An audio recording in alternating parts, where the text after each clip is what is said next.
Alright, hello YouTube.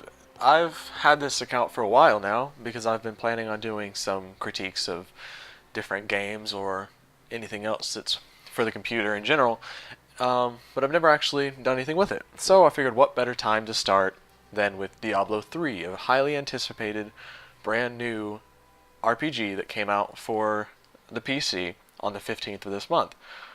As of this point, there's not a ton of different reviews out there for this game, simply because of how new it is and how few days ago it was released. So I figured, since no one else has done it, I may as well go ahead and do a review for it, so that people can see what other people think of the game before they purchase it, or if they already have it, just to get a little more knowledge about the features of the game if they don't already know them. So you can see here, just in the startup screen, that this game has got a very dark feel to it, which I think is great considering it's a Diablo title. It's about demons and zombies and all that. So it's got a very, accurate feel to it. This artwork in the background is beautiful. That's one thing I want to say about the artwork in this game. They've done a very good job, whether it's in the backgrounds or the foreground. Everything looks very nice. I'll talk a little bit more about that as the video goes on. You can see they've got some neat features here just on the login screen. Outside of the awesome backgrounds, they've got the ability to manage your account. There's some options right here. So you can actually watch all the cinematics you've unlocked, and you can look at the credits of the game, and of course, exit. So I'm going to go ahead and log in here, which usually is pretty quick. One thing I want to talk about is with it being pretty new, there is a little bit of lag off and on as they still figure out how to properly run the servers, but as of right now it's not too bad. The latency is very minimal. Okay, you can see here's my main character, the one I've created and been playing the most. You can see when you've got this character here that's selected, you've got your character and your actual banner here. This banner, well, let me talk about the character first. When you create your characters, there's unfortunately not a ton of customization. Let me go to Switch Hero and go to Create. Now you can see that you can select each of these classes, and then you can select your gender for each of these classes. And they all have some very, very cool looks to them. And I think the art design in this game is great because these characters all look awesome, but they also look realistic. They weren't pushed too far to be unrealistic. Even this barbarian, who is huge, looks like he could be real. Just a very large guy. So I think that's great. And they've got a lot of neat features here. You can see a little preview of what your character might play like, a little description about them down here, and then there's of course these selections over here, and then there's a selection called Hardcore Hero. And what this does, when you select it, any character that you're using that's in hardcore mode, if you die, this character is unusable anymore. I don't know if they're actually deleted or if they're just locked, but you cannot use them any longer. So it's something that you definitely don't want to do to right off the bat. You want to do after you have a little bit of experience. You can see that my character looks okay. Well, when you start out, you look pretty basic, but even just after a decent amount of playtime, I've got 16 hours so far, you can actually get some pretty cool looking stuff. You unfortunately don't look the way they are in the character creation screen when you first make them. As you can see here, that's not what he looked like in the character creation screen, but still looks pretty awesome. And like I said, it's pretty easy to get some new stuff. You can see the current mission you're on each character as you select them, on what difficulty. You start out on normal difficulty, you have to beat it on normal difficulty, and then you can play it on a difficulty called Nightmare, which unlocks some more loot you can get and also makes it a much more challenging game, of course. But you want to start out in normal mode, and you have to. So if I select this, we'll go into this screen. Now, if I had any of my friends online, which I do not at the moment, right here there would be a screen that allows me to automatically join any of my friends who are playing in a public game right now. So that's a very neat feature. You can just click on the character and click join game, and it's right off the bat. But you can also see the social list right here shows all your friends or people who have recently played with you, which is very nice because if you have someone who play with you who you enjoyed playing with, and then they leave and you forget their name, you can easily check it here on your social list. And here, down here, you can see my offline friends, and if they were online, it would show it up here. And of course, there's add friend and invite to party buttons on the side, and if you right click on them, you can do all kinds of different things. It's a very, very intuitive, useful menu. Then you've got a few basic menus down here. These achievements are really neat. I played this game for, like I said, about 16 hours so far, and I've only got 8% of the achievements. The achievements are pretty neat because some are very easy, that allows you to gain achievements as you go and feel like you're doing things as you play through the game. But there's also some that are extremely difficult. Like, some require you to beat hardcore mode. And doing hardcore mode, like I said, if you die, the game's over. So you have to beat the whole game without dying once. So it gives you a lot to do in the game, even after you've beat it once, twice, or 3 times. Now, if I click here, I'll resume the game that this guy is currently in. Now, if I click Change Quests, I can select any of the quests I've participated in so far and play through them with no restrictions whatsoever. And I can, once I've unlocked Nightmare Mode, I can go down here and choose that. However, I haven't done that. So, anyway, however, you can also join things called public games. And this is, if you go into your game, you can actually make it so that it's open to the public. Or you can play by yourself if you wish to. But we're going to assume you did that. If you did that, people can actually come in here and join your game. And you'll see that I don't have as many options here as I did in the other one. And the reason is because there's actually a level limit. You see here it says 18 to 26.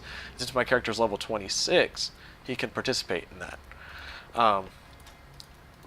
But none before that. And the reason is just so you don't go back and carry your friends through, or carry other characters through it, so that there's no challenge to the game. And then if you go down here to the auction house, this is actually a really neat auction house. You can, of course, search equipment.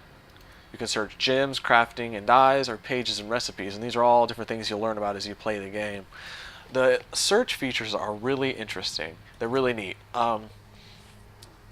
You can search, it'll actually show what your characters are for each class if you have one. Like, you can see my main character, Jessel, is a demon hunter, and they've got it listed here, or whatever. Or you can search just by class.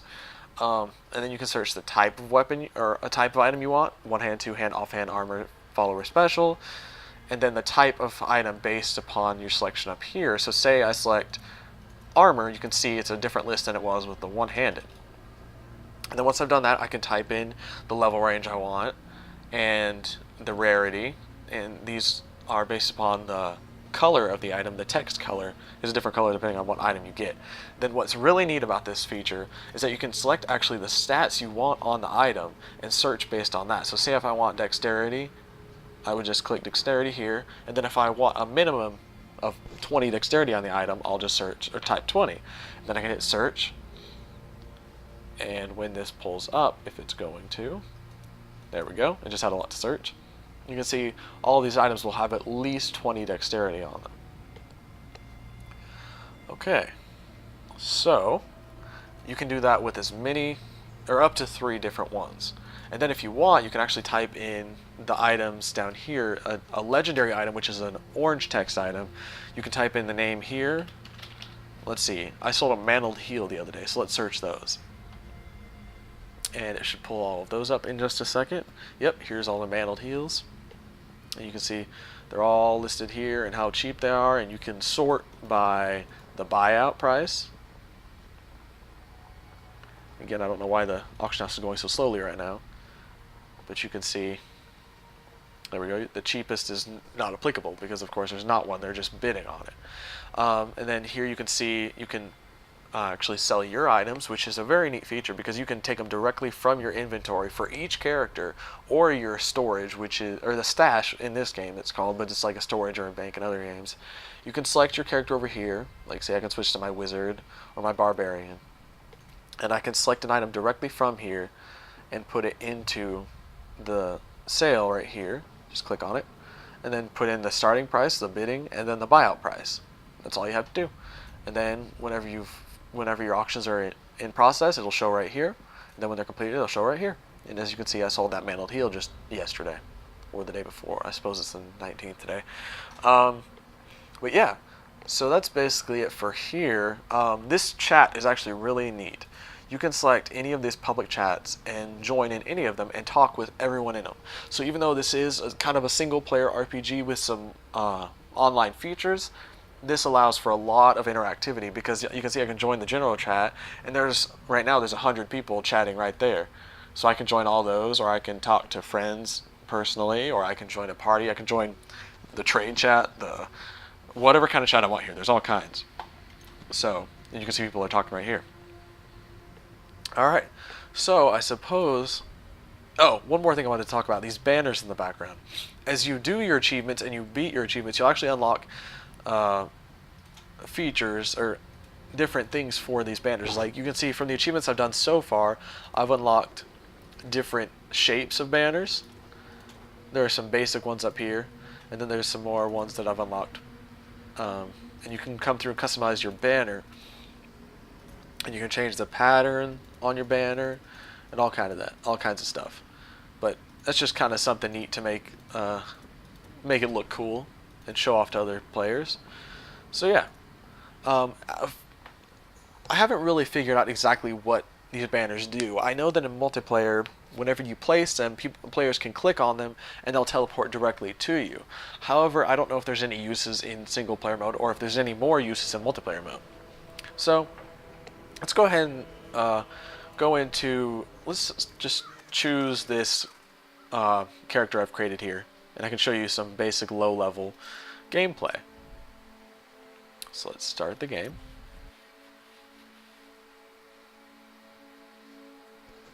Now I'll try not to have any spoilers in this, so I'm just going to skip past the cutscenes so as to not ruin any of it. Okay, because I've actually already seen those. Now I may have a little bit of lag playing just for the first few fights because I don't typically play with fraps, and it's not really, well, I experienced some lag when playing with fraps. But you can see here that combat in lower levels is pretty quick to finish off the enemies, and it's fairly simple, especially me being ranged. Okay, so now we've got Captain Rumford to talk to. Let's get past all this. Purge its evil from this land. Captain Rumford, more dead are coming. And now we have to defend the gates so that they can be opened. Right now, like I said, the combat's pretty basic and simple. And but the combat is very rewarding in this game because of how the characters, or the enemies rather, explode. Or it's very gory and very rewarding to kill enemies because you feel like you've accomplished something rather than just killing something that falls over and there's nothing really more to it. These guys sometimes explode, sometimes they split in two and still attack you, sometimes these larger enemies will explode and give out other enemies. So anyway, you can see some of this lower level gameplay. Pretty basic, pretty simple. But it's never very slow because, like I said, it is very rewarding. It keeps you, like, you feel like that was fun, that was worth it. And leveling in lower levels is pretty quick as well. So anyway, you guys have seen that, and once you level up, you unlock new skills. Like, I just unlocked the skill Impale. So I'll close this menu, and you can see now I can actually throw a dagger. So yeah. Anyway, I'm going to switch now to show you just a little bit of higher level gameplay to see how it changes as you level. So let's go to leave game and switch hero. Now, one thing about the auction house, unfortunately, the only way to actually use the auction house is in this main menu here. If you're in the middle of a game, you can't actually use it. So you'll have to finish your game, leave, and then come out here, which is kind of annoying, but okay. So for some reason it's telling me I'm on a different quest than I am. So yeah, there we go. Okay. Because it switched me back apparently to the one that the other character was on. We obviously don't want to do that at level 26. So now I'm going to show you a little bit of higher level gameplay. The demons are in the keep. They're coming out from the depths. To arms! To arms! And you still have your basic attack, but however, when you start to be attacked by some larger groups. Well, here, let me turn down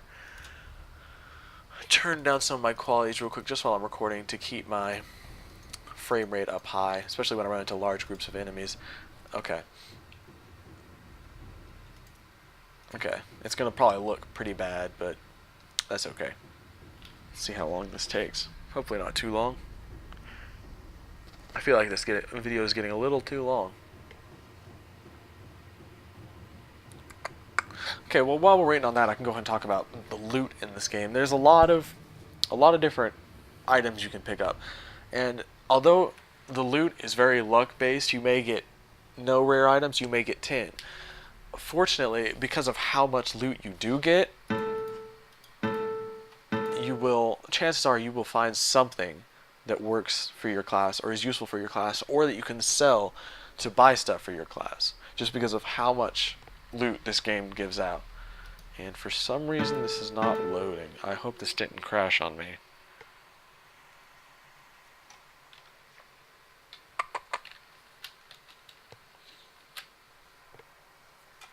Well, I think it did. It did. Wait.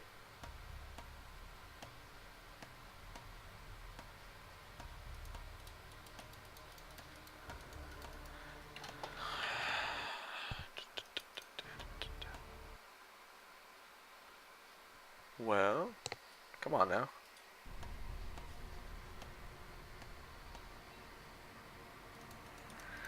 It looks like it's not going to load, so let me stop this recording and come back. Okay, so unfortunately when I was recording earlier, the game crashed on me. So when I tried to change the options, so we're going to go ahead and restart where we were at.